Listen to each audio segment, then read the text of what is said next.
제가 이거 진짜 낙천 질문 하나 있는데. 너무 세게 하지 마. 너무 세게 하지 마. 아우님이 인사 추천을 하니까 내가 염두에 두고 있을게.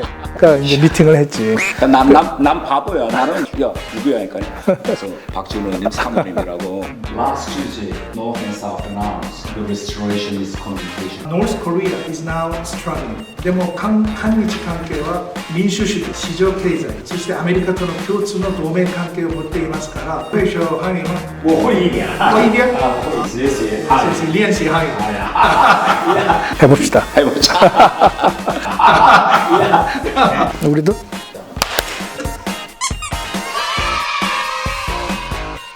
후보님 이거 지난번에 우리 태영호 TV에 출연하신 다음에 3일 동안에 14만이 됐던 것 같아요. 오늘은 한 20만 넘겨보자고. 아니 오늘은 한 100만만 넘기면 이거는 뭐 완전히 대박이지? 대박 나는 거고 대선으로 이거 가는 길입니다. 이거 완전히 해봅시다. 해보자.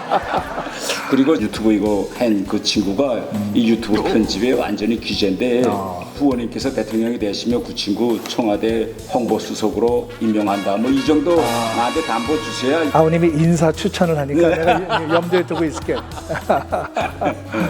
자 그러면 오늘 그 태영호 TV 그 시청자들한테 좀 재미있게 좀 가는데요. 너무 세게 하지 마. 너무 세게 하지 마. 제가 보니까 그 의원님께서 서울 법대를 나오셨는데 나오신 다음에 첫 가신 데는 외교부 들어가고 판사나 검사나 뭐 변호사나 이런 데를 안 가고 외교 쪽으로 가신 그런 특별한 이유가 있습니다. 그 법대에 들어가서 주로 이제 국제법 공부를 많이 했는데 그 이유는 내 고등학교 때 닉슨 대통령이 가서 그 마오쩌둥을 만났는데 그걸 보고 야 이게 미중 대탕트라고 하는 게 이렇게 국제 정세에서 큰 영향을 주는구나. 그러면 남북 간의 대탕트는 왜 안 될까? 야. 이게 법대에 가서 주로 국제법, 국제관계 관련된 과목을 많이 듣고 이제 외무고시를 시험을 봐가지고 외교부로 들어갔는데 그 4학년 때 재학 중에 중앙청에 가서 외교관으로 첫 그 공직 생활을 시작을 하게 된 거죠. 야, 그러니까 그때 첫 공직을 결국은 외교관 생활로 네, 시작했네요. 그때가 나이가 만 20살인데 그때는 세상이 다 내 건 줄 알았지. 아우님은 그 몇 살 때 외교관 시작하셨어요? 제가 88년도니까 26. 그 북한에서도 보면 좀 늦게 시작한 편이거든요. 중국에 유학 가서 대학을 또 다니고 하다 나니까 28에 귀국해서 제 일반 친구들보다는 한 4, 5년 늦게 이제 입직했는데 근데 형님 보니까 이거 형님이라고 죄송한데 후보님이라고 해야 되는데 이거 지지선언처럼 되잖아요. 영국하고 미국에서 다 유학도 하시고 또 교수 생활도 하셨는데 돈이 뭐 만만치 않게 들었겠는데 이제 군대를 갔는데 해군 장교로 3년 4개월을 근무를 했어요. 첫 임지가 해군사관학교 교관을 했어요. 그 해군사관학교 교관에 국제관계학과라는 거를 처음 창설을 했어요. 우리가 공부를 계속하다가 제대할 때 국비 유학생 시험을 봤어요. 장학생이 돼가지고 그래서 외국 유학을 가게 돼서 미국하고 영국에서 공부를 하게 된 거예요. 야, 그러니까 형님은 진짜 나라 덕을 많이 보셨네요. 그래서 이제 지금 국회의원을 통해서 갚아야 되고 대통령이 되면 진짜 제대로 갚는 거지. 제대로 갚는 거지. 근데 영국에서 오시자마자 그 단번에 청와대로 가셨더라고. 혹시 그때 김영삼 대통령하고 그 어떤 무슨 인연이 있어서 그 당시 이제 영국에서 공부를 마치고 대학 교수를 하고 있었는데 청와대에서 김영삼 대통령이 취임을 하셨는데 나한테 청와대에서 전화가 온 거예요. 영국에 있는데. 영국에 있는데 그때 그 김영삼 대통령을 모시던 그 의전 비서관이 한 분 계셨는데 그분이 외교부에서 또 내가 아주 친하게 지내던 분이지. 이어졌네요. 네, 그래서 박진 교수 지금 해외 생활이 몇 년 됐어요. 그래서 예, 10년 됐습니다. 그랬더니 그럼 10년 공부했으면 나라 위해서 일해야죠. 그때 그냥 네 그랬어. 그 다음 주에 청와대로 바로 오게 된 거죠. 이건 뭐 벼락 출세도 이런 출세가 없는데. 근데 후보님께서 변호사 자격도 가지고 계시더라고. 네. 그 변호사 자격은 어디서 얻은 거죠? 그거는 이제 청와대 5년 동안 그 비서관 생활을 마치고 연세대학교의 동서문제연구원이라는 데를 가서 연구를 하고 있다가 내가 가만히 생각해 보니까 내가 법대를 나왔는데 변호사 자격이 하나 있으면 좋겠다. 그리고 내가 미국 사람들을 상대를 많이 이제 그동안에 했는데 거의 절반은 다 변호사들이에요. 미국 변호사 자격을 가지고 이 사람들하고 협상을 하더라도 훨씬 나중에 도움이 되지 않겠나. 그래서 뉴욕 대학에 가서 법학 석사를 하고 변호사 시험을 본 거예요. 야, 1년 동안에. 벼락 공부를 했지.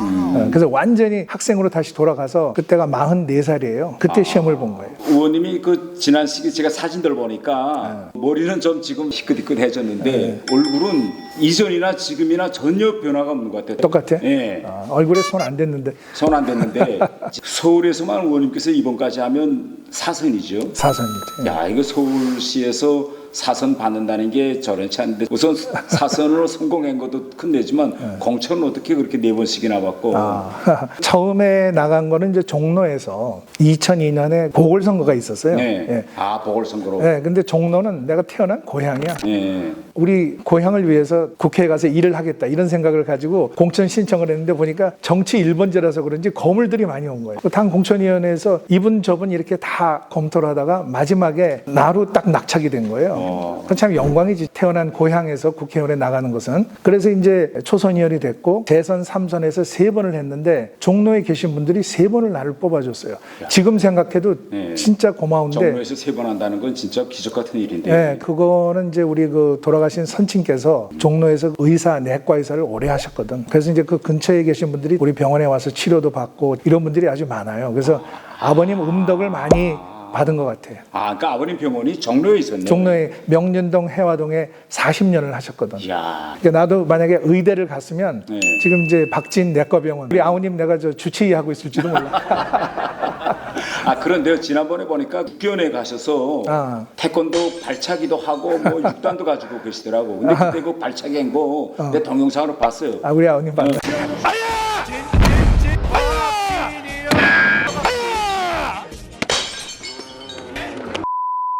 실제는 이제 태권도를 좀 했는데 이제 중학교 때 태권도를 열심히 했지. 근데 발차기 하는 거 보니까 지금 후보님 나이에 발이 끝까지 올라간다는 게 쉽지 않을 텐데요. 그날 조금, 저는 절반도 못 올릴 것 같은데. 그날 조금 무리했어. 근데 이게 이제 유튜브를 찍어야 되니까 발이 그래도 많이 올라가야 되잖아. 그래서 그 전날 조금 연습하고 한 거예요. 후보님 만났을 때 여쭤보자고 한 것 중에 하나가 사모님을 언제 만났죠? 저희 집사람이 사모님하고 대단히 친하게 지내요. 그래서 집에 어디 갔다 사모님 만나고 오면 뭐 여보 오늘 나 저 박진호님 사모님 만나서 막 이야기해. 그래서 그래? 나도 얘기 들었어. 내가 지난 부처님 오신 날 그때 난 미국 가 있었잖아요. 근데 봉사에 갔는데 가니까 이렇게 내빈들 앉아 있는 자리에다가 이제 박진 이렇게 써붙였더라고. 그래서 이거 박진 의원님이 지금 미국에 가 있는데 왜 이렇게 자리를 내놨지 하고 지금. 근데 웬 풍채 좋고 멋있는 숙녀분이 와서 거기에 쳐가 앉는 게. 그래서 제가 조금 말랐는데 풍. 뭐 멋있던데요. 그래서 제가 야 누구야 하니까 그래서 박진 의원님 사모님이라고. 그래서 그때 제가 형수님 한번 처음 뵀는데. 그때 인사했구나.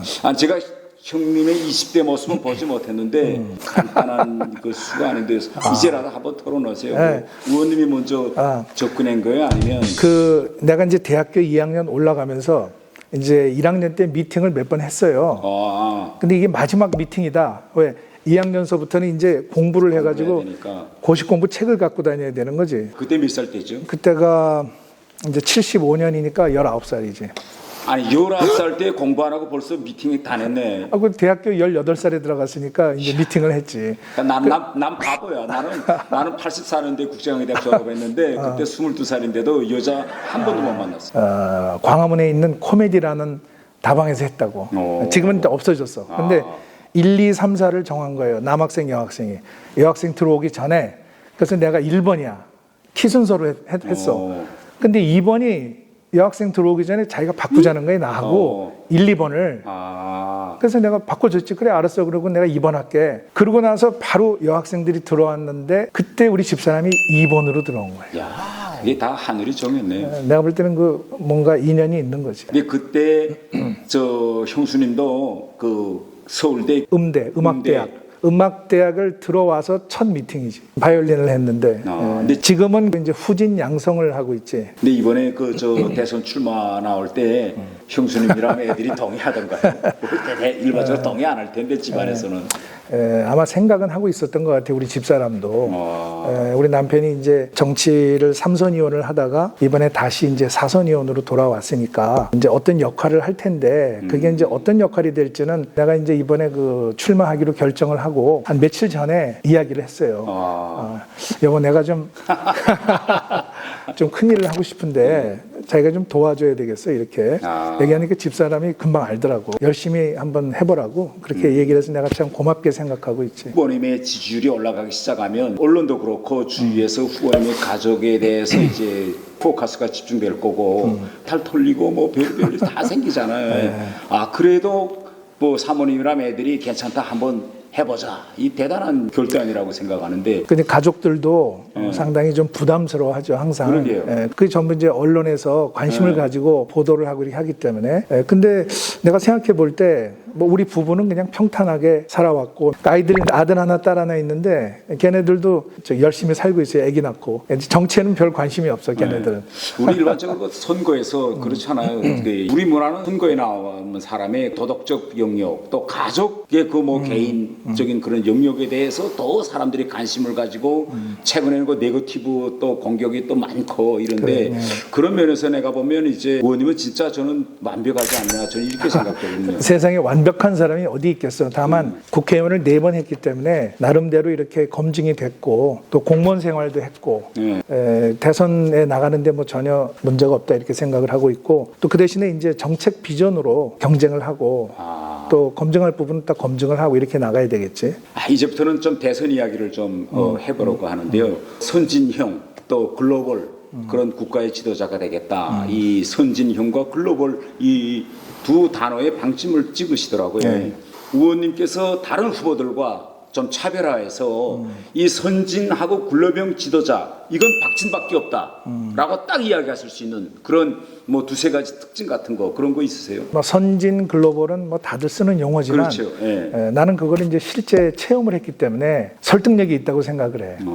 미국, 영국 선진국에서 공부를 했고 그것도 국가 장학금으로 글로벌 그 외교를 늘 해왔고 외교부를 거쳐서 또 외교통일위원으로서 국회에서 일을 했고 우리 당의 외교안보 특별위원장을 하고 있고 또 한미의회 외교포럼의 공동대표를 하고 있기 때문에 늘 이런 외교나 통상교섭이나 이런 걸 쭉 해왔고 그냥 말로 선진 글로벌 하는 것이 아니라 실제 내가 겪어본 경험 그리고 청와대와 국회에서의 국정 경험 이걸 전부 쏟아볼 수 있는 후보다 이렇게 생각을 하는 거예요. 후보님이 선진, 글로벌 이 두 단어에 가장 최적화된 후보에 볼 수 있겠네요. 그런데 후보님께서 바이든 대통령하고 친분이 가까우시잖아요. 저는 이번에 의원님께서 대선에 나오고 이번에 새로 결심했다기보다는 그때 바이든 대통령이 미국에서 대통령 당선되는 거 보면서 이제 내 차례로구나. 나도 나가야지. 이미 지난해 결심 굳힌 거 아니에요? 근데 사실 그 말이 맞긴 맞아. 왜냐하면 2008년 7월 말에 조 바이든 상원 외교위원장을 처음으로 만난 거예요. 보더니 대뜸 Chairman Park, so when are you running for president? 이렇게 물어보는 거야. 그러니까 그때 바이든이 후보님을 보면서 이 사람은 대통령 감인데 딱 반 거네 그때.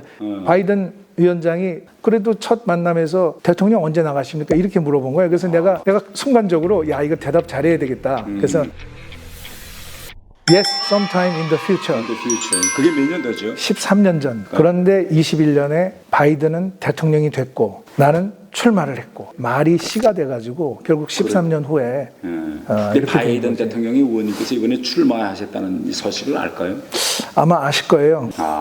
저는요 대통령 대선에 출마한다고 그때 한쪽으로는 좀 어떻게 생각했는가 하면 본인이 말로는 뭐 철창 없는 감옥이라고 다른 사람들 보고 가지 말라고 하고 본인은 거기에 간다? 93년에서 98년까지 내가 5년을 그 대통령 비서관을 했어요. 언젠가는 대통령이 이렇게 집무실에서 팔짱을 끼고 그 경복궁 뒷문을 보면서 그때 이게 참 창살 없는 감옥일세 이렇게 이야기하는 걸 듣고 내가 전율을 느꼈어요.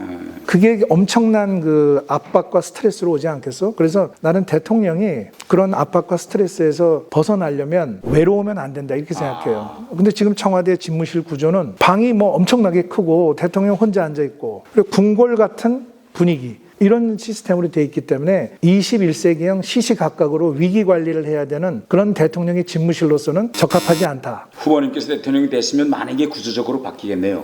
내가 만약에 대통령이 되면 청와대를 대통령 박물관으로 만들기 위해서 그 좋은 생각 같아요. 영국에서 그렇잖아요. 영국 바킹엄 팰리스 일요일날은 일반 관광객들이 전부 다 들어가서 보잖아요. 그리고 역대 대통령들이 한 그분들의 업적을 국민들이 볼 수 있도록 객관적으로 잘된 부분을 위주로 해서 국민들한테 보여주고 외국 사람들도 볼 수 있게 하고 이렇게 해줘야 우리나라의 정치 문화와 또 정치 리더십이 계속 유지되지 않겠느냐 이렇게 나는 믿고 있는 거예요. 이거 아직 후보들 중에서 이런 공약 내는 후보가 없어요. 내가 처음인 것 같아요. 이거 완전히 이거 빨리 특허 신청하세요 이거 지금. 그리고 대통령은 미국 대통령이 절대 외롭지 않아요. 방도 크지 않고. 문득이 안에 둘이 않아. 문이만 여기서도 나오고 저기서도 나오고. 그리고 그 오바마 대통령 때 빌 라덴 그때는 상황실이야.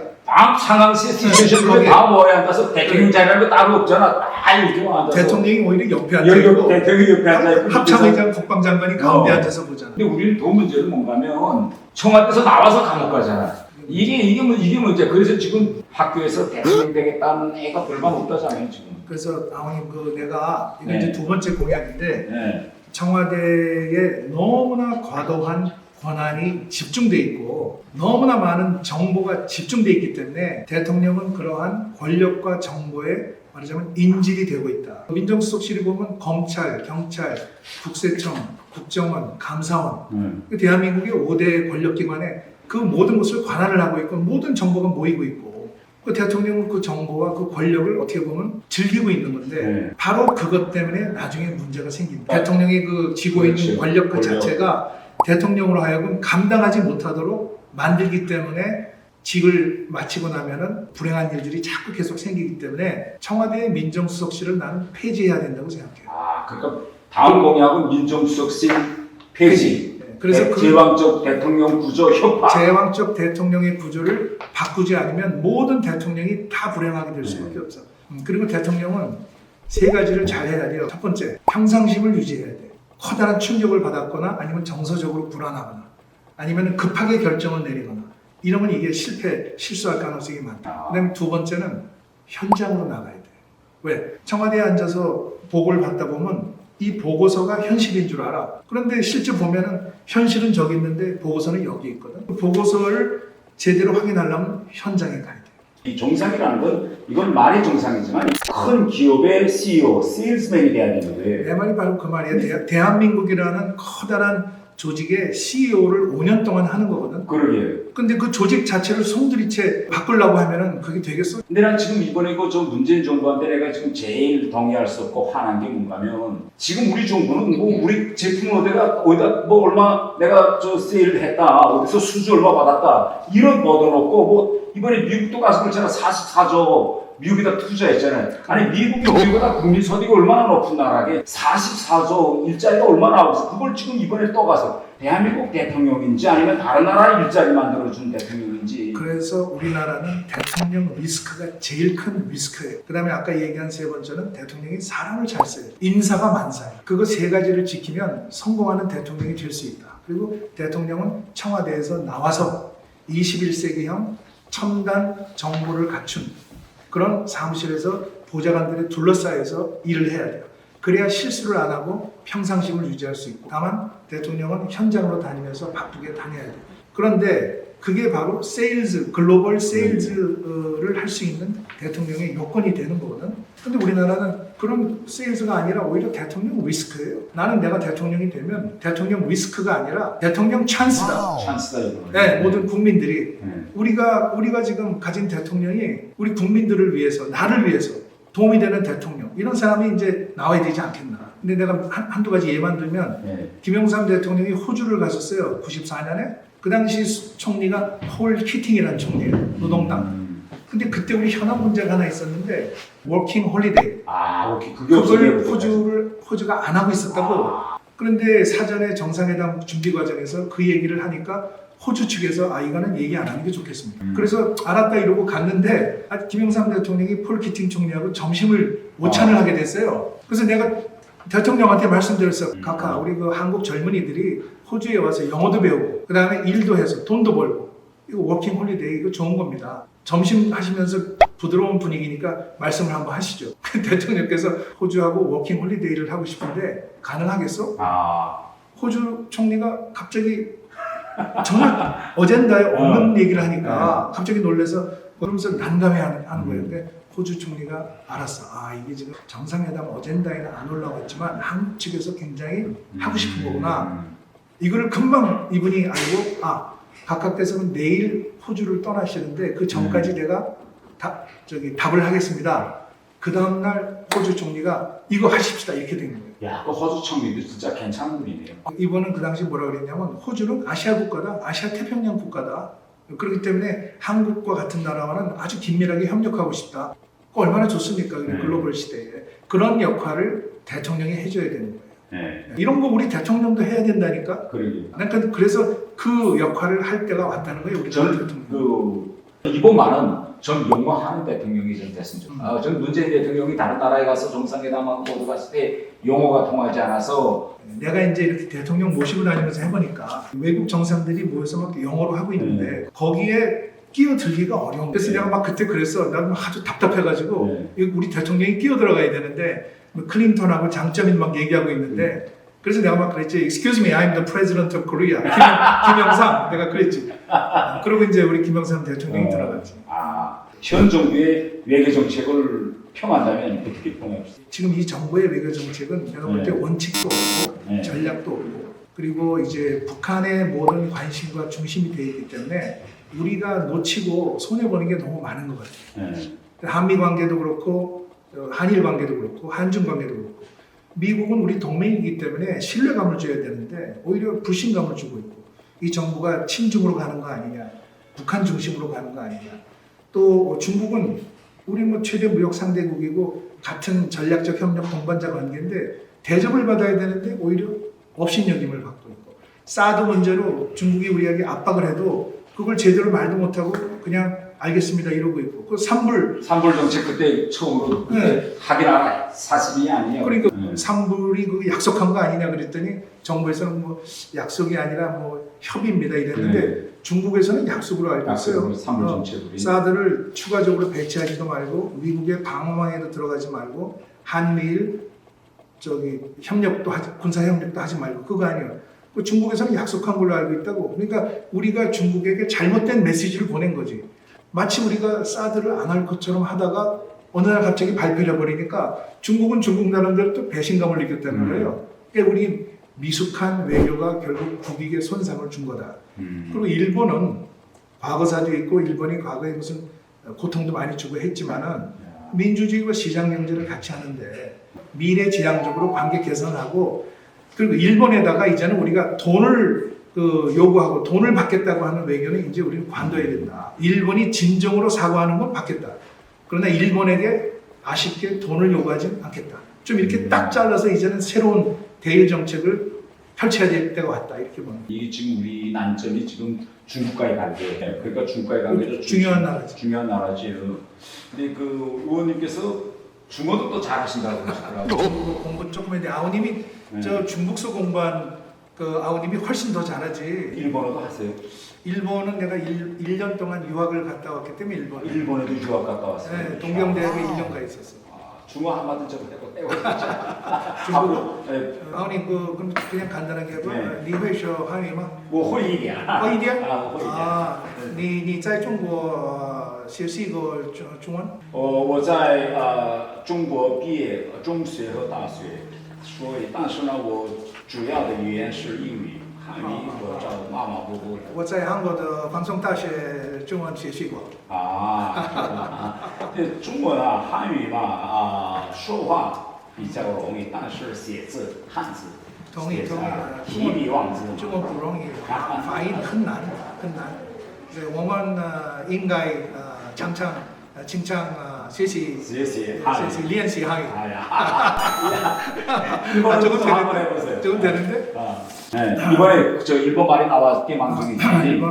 이번에 결국은 한일 정상회담 다 무산되고 대통령이 도쿄올림픽도 안 가고 이거 어떻게 보세요? 참 내가 보면 답답해요. 왜냐하면 이번에 올림픽을 하면서 우리 대통령을 정식으로 초청한 것도 아니고 이게 무슨 일본 신문을 통해서 행정적인 사표신 없었네요. 그러니까 일본 신문을 통해서 한일 정상회담을 한다고 이렇게 나오니까 우리 국민들도 좀 찜찜하고 그다음에 물론 뭐 코로나 때문에 무관중 올림픽을 하기 때문에 많은 제약을 받는 건 사실이지만 일본이 좀 이럴 때 좀 딱 흔쾌하게 나와서 우리 옆 나라의 대통령을 초대하고 싶습니다라든지 이렇게 했으면은 더 좋았을 거다. 근데 올림픽은 스포츠이기 때문에 그래요. 정치가 아니기 때문에 이런 그 옆에 나라들이 가서 축하해 주는 건 뭐 난 당연하다고 보고 그걸 통해서 한일 정상회담을 만약에 할 수 있으면 지금 이렇게 꽉 막힌 한일 관계를 풀 수 있는 거지. 내가 만약에 일본 사람을 만나면 이렇게 얘기하겠어.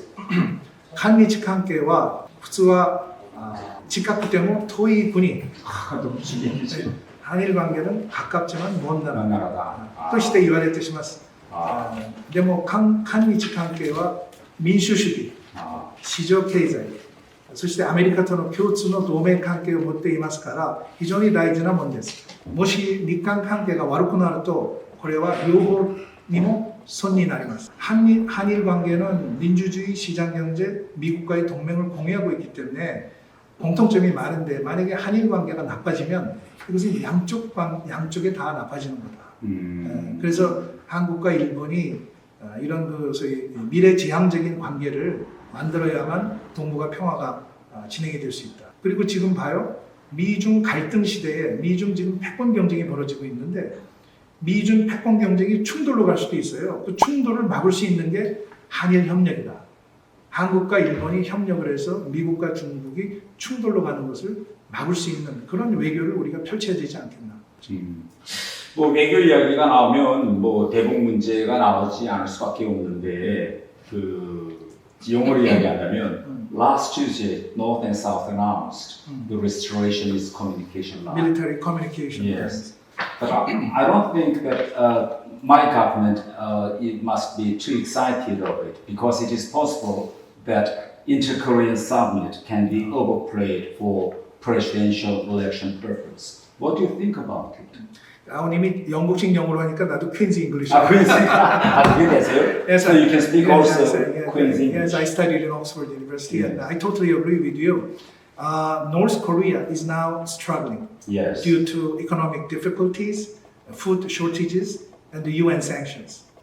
And perhaps Pyongyang would like to ease tensions with the United States through dialogue and negotiations, and they also want to open communication line with South Korea in order to create a Yes. favorable environment. So I think that the restoration of the military communication line is good, as long as North Korea has a genuine intention to ease tension and build trust and move towards substantial denuclearization. Without denuclearization, we cannot guarantee peace and stability on the Korean Peninsula. So our government has to make it very clear that we are ready to talk with the North, but they have to change their attitude and make a firm commitment to the denuclearization. I see. 그 다음에 지난번에 우리 이야기했지만은 백신 스와프 이것도 역시 후보님께서 처음으로 이제 만든 그런 저는 용어라고 저는 생각하거든요. 백신 스와프 이야기할 때 유당 의원들이 아니 세상에 그런 말도 있느냐 뭐 그러지 않습니까? 맞아요. 말도 안 되는 소리 한다고 그러고 최근에 그 이스라엘 뭐 대사를 만났었어요. 백신 스와프 때문에. 만났지. 미국이나 이스라엘은 집단 면역으로 빨리 가고 있으니까 그 나라가 가지고 있는 여유분을 한국이 먼저 빌리고 그다음에 우리가 나중에 생산해서 갚든지 확보해서 갚든지. 그래서 이제 백신 수합을 하자고 그랬는데 그때 여당은 귀도 안 기울였어요. 네, 그럼요. 백신 수합이 무슨 소리냐 이거 해본 적도 없고 우리 백신 얼마든지 가져올 수 있다 그랬잖아.